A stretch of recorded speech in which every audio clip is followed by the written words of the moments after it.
Good morning. Yeah. Imagine looking up at the sky over Greece and seeing it turn this dark, apocalyptic, blood-red color. Yeah, quite a terrifying image. Right. Or picture a massive, unmanned Russian oil tanker just drifting aimlessly off the coast of Libya, trailing heavy smoke after a sudden drone strike. It sounds like a movie, but that is the reality right now. It is. Welcome to the Mediterranean in 2026. You are listening to a deep dive into NATO's southern flank. We're going to be focusing on migration, maritime threats, and the instability radiating from Libya. And today is the 10th of April, 2026. Exactly. But before we get into it, let's talk about the intelligence we're utilizing today. Yes, a brief note on that. This brief is sponsored by ProWave AI, and it's generated using Stylo News. Which is an incredibly powerful tool. It really is. Stylo News is an AI-powered news application, but it's actually the consumer-facing version of Stylo Intel Ops. Right, the enterprise software. Exactly. That's the enterprise-grade platform utilized by governments, military commands, and, global business decision makers. So it essentially gives you, the listener, unique access to professional open source intelligence, or OSINT, tool, right from your own device.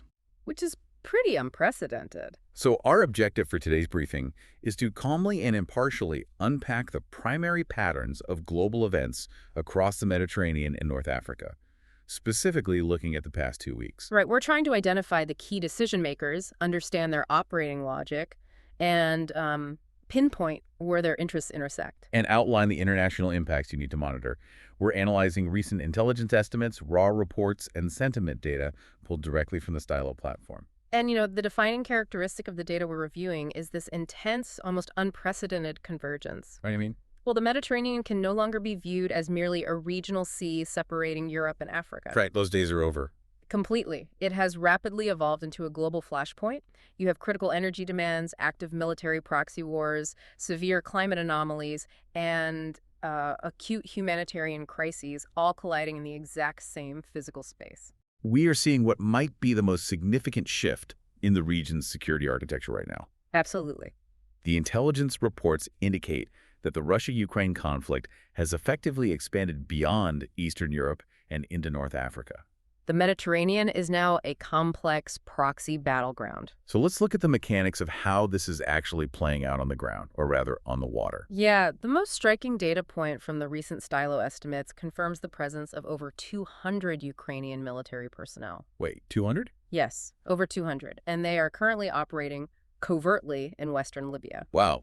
Doing what exactly? Their primary objective is to hunt and target Russia's shadow fleet. Ah, the shadow fleet. For context, this is that vast, decentralized network of aging, unmarked oil tankers, right? Exactly. Or constantly reflagged tankers. Right. Russia uses these vessels to export petroleum products and systematically circumvent international financial sanctions. So Ukraine is actively trying to sever the economic arteries funding the Russian war effort. Right. By striking these vessels thousands of miles away from the Black Sea. But wait. I'm stuck on this Ukrainian presence in Libya. I understand Ukraine's strategic goal to hurt Russia's wallet, but how does the Tripoli-based government benefit from hosting a foreign proxy war in their own backyard? It's a fair question. I mean, aren't they already dealing with a deeply fractured nation and enough internal chaos? They are, but it comes down to geopolitical leverage. Libya is divided between the UN-recognized government in Tripoli in the west and the factions in the east led by Khalifa Haftar. And Haftar is backed by Russia, right? Historically, yes. He's received significant military backing from Russia, including mercenary forces. Okay, I see where this is going. So by authorizing Ukrainian operatives to target Russian assets, the Tripoli government is actively undermining the financial and logistical support structures of its domestic rivals in the east. Wow, so it's a very calculated move. Exactly. They are aligning themselves more closely with Western and allied interests, hoping it translates into broader diplomatic and economic support. And the results of this presence are highly visible. We have tracked specific coordinated events over the past 2 weeks. Very specific events. Yeah, Ukrainian maritime drones recently struck a Russian LNG tanker named the Arctic Metagaz near Libyan waters.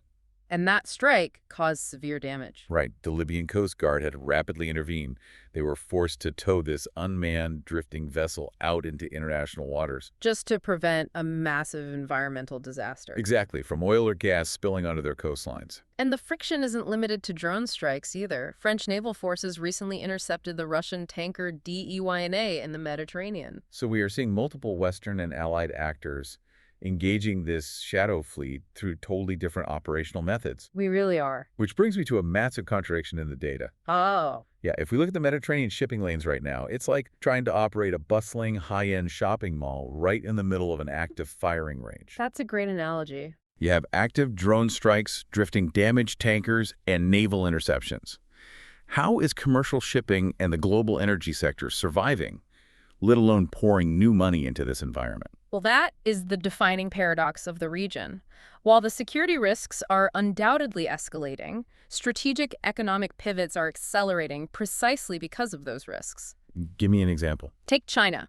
The intelligence confirms China is currently launching a brand new multi-billion-dollar maritime logistics corridor. Connecting where to where? It connects Chengda directly to the Mediterranean via the Suez Canal, and it specifically utilizes two Libyan ports, Benghazi and Misrata. The supreme irony here is staggering. Isn't it? China is looking at the global map, evaluating the risks, and concluding that routing its massive trade vessels through the ports of a war-torn, politically fractured nation like Libya is actually the safer bet. It's a profound commentary on the state of global maritime security. China is actively trying to bypass the Strait of Hormuz and the Red Sea corridors. Because those have become incredibly dangerous. Right, due to regional Middle Eastern conflicts and persistent asymmetric threats to maritime traffic. So by establishing this logistics hub in Libya, China shaves roughly 10 days off its shipping times to Europe. Yes, and secures a critical foothold in North Africa, which perfectly aligns with its broader Belt and Road initiative. And it isn't just China, is it? No, not at all. The reports show Western oil majors are making their own aggressive moves. Companies like Eni, BP, and Total Energies. Right, they're pouring massive investments back into the Libyan energy sector, partnering with the Libyan National Oil Corporation. With a very specific target, right? Increasing Libya's oil production to 2 million barrels per day by 2028. Because Europe urgently needs to permanently replace the energy supplies it used to rely on from Russia. And they see Libya as the most viable geographic alternative, despite the active proxy war happening off its coast. Which creates a sharp clash of perspectives among the decision makers. Well, the Tripoli government views these foreign partnerships, both the Ukrainian military presence and the influx of Chinese and Western capital, as essential tools for economic stabilization. And national sovereignty. Exactly. But Russia views the Ukrainian presence and Western energy maneuvers as a direct threat to its strategic interests. A coordinated attempt to eradicate its influence in the region. Right. Meanwhile, NATO members are walking an incredibly tightrope.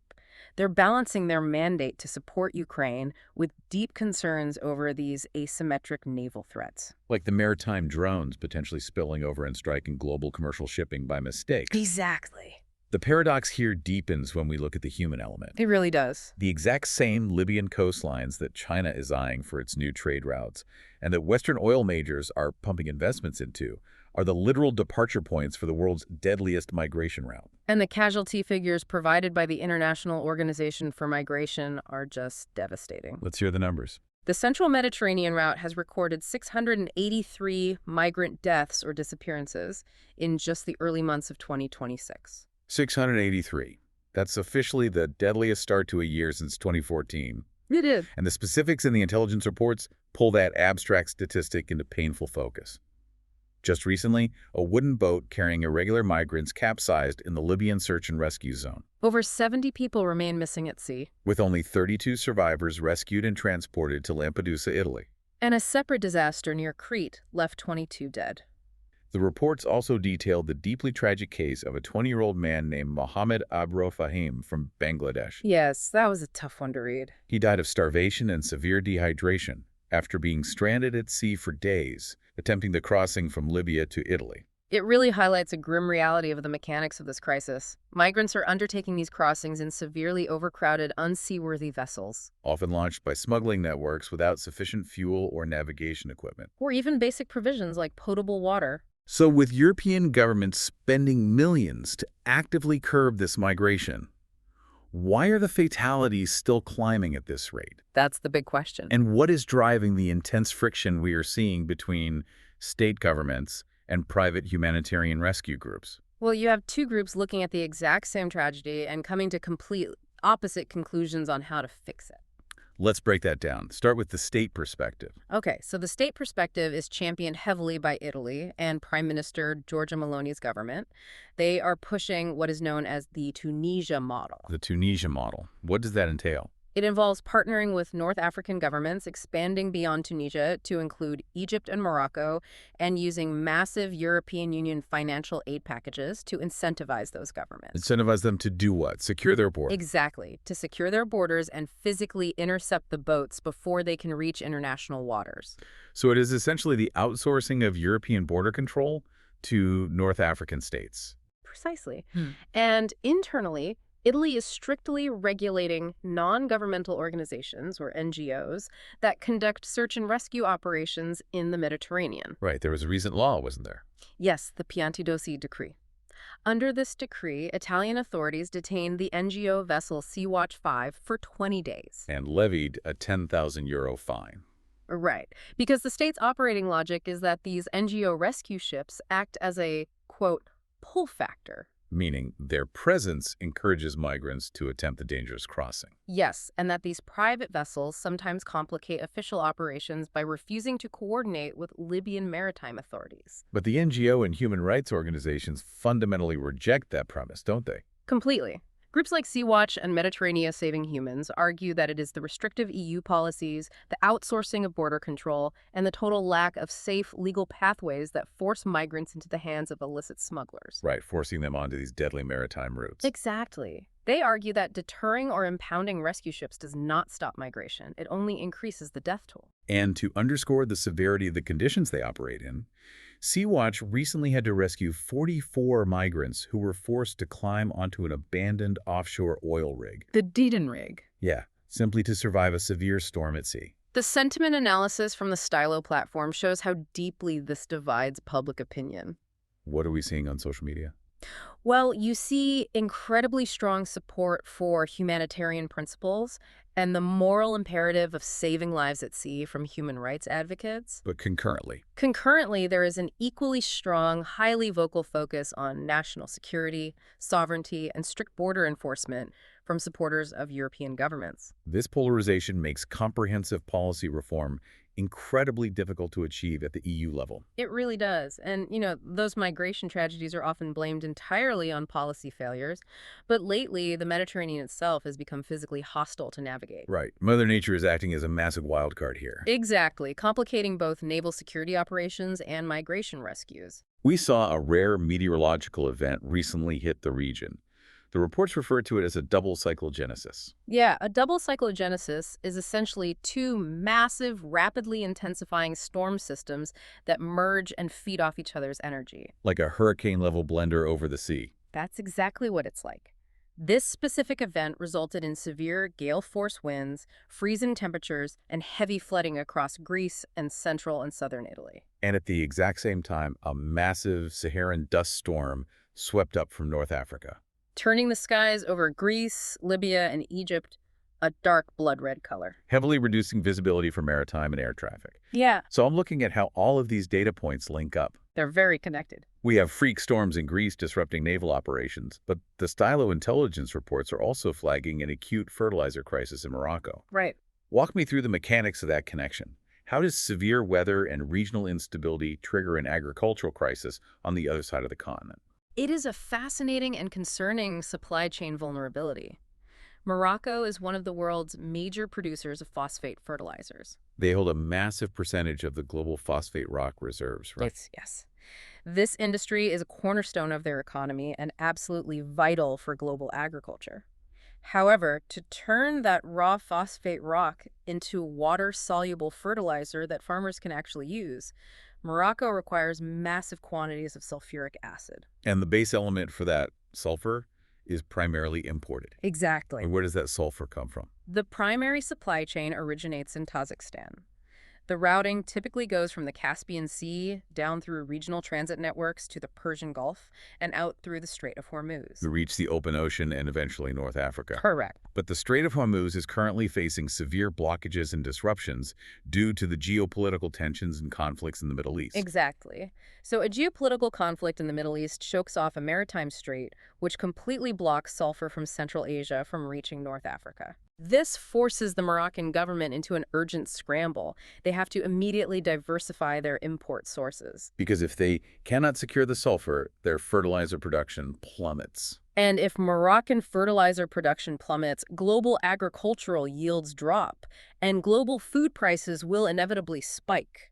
And we know historically the catastrophic effects that sudden spikes in food prices have on the stability of North Africa. The intelligence reports specifically reference the 1977 Egyptian bread riots as a historical precedent. Right, inflationary pressures and sudden shocks to basic food and energy prices carry a severe risk of triggering widespread social unrest. It is a very fragile economic ecosystem. These overlapping supply chain disruptions are placing immense pressure on local decision makers. They're trying to prevent a localized issue from cascading into a total regional crisis. Exactly. It's a sobering picture of how interconnected these vulnerabilities are. But to provide a complete view of the region, we also need to examine how states and citizens are attempting to build resilience.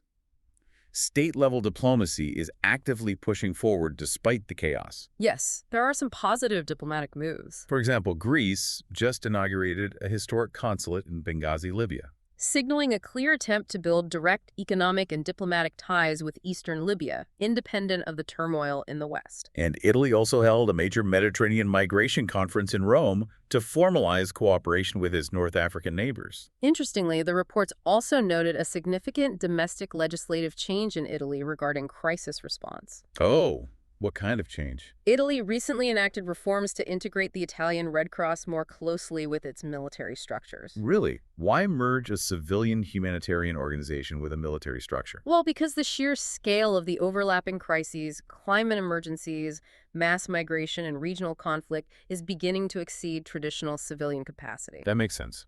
It signals a shift in European governance, viewing complex humanitarian and environmental crises not just as emergencies, but as core national security threats. Threats that require logistical military support to manage. Precisely. And strategically, the Sigonella NATO base in Sicily remains a critical, highly active hub coordinating Western intelligence and security operations across this entire basin. You know, what I found genuinely fascinating when scrolling through the Stylo dashboard today was a little beacon of normalcy amidst all the naval interceptions, drone strikes, and high-level political conferences. I think I know what you're referring to.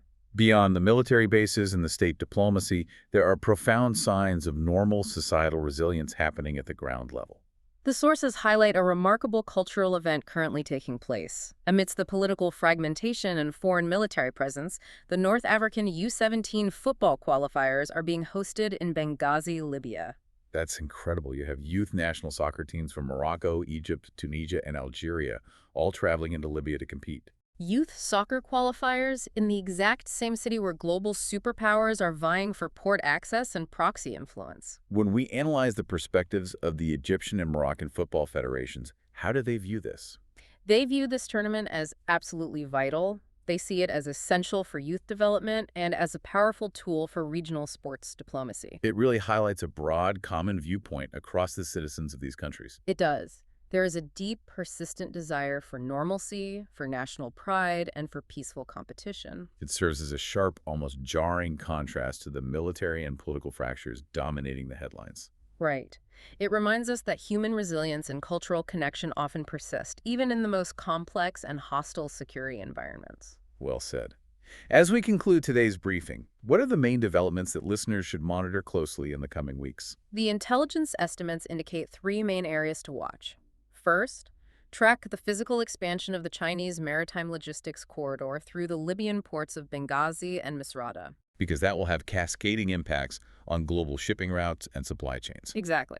Second, monitor the ongoing implementation of the EU-Tunisia migration model. We need to watch to see if European governments successfully formalize similar financial border control agreements with Egypt and Morocco. Yes. And finally, look ahead to the upcoming mid-2026 NATO summit in Brussels. What will be the focus there? The alliance's specific strategy, burden-sharing requirements, and overall role in the Middle East and North Africa will be central topics of debate. To stay ahead of these complex, interconnected global developments, remember that you can track all of this in real time. Which is where Stylo News comes in. Exactly. We encourage you to download the Stylo News app, available on both mobile and computer platforms. It allows you to generate your own personal intelligence-style briefs. Customized specifically to your interests. Right, pulling from hundreds of traditional news sources and X. You can cut through the noise and set up your personal dashboard right now at www.stylonews.com. It is an invaluable tool for understanding the underlying mechanics of global events. Thank you for joining us and listening to this briefing today. We appreciate you taking the time to explore these complex topics with us. It's been a great discussion.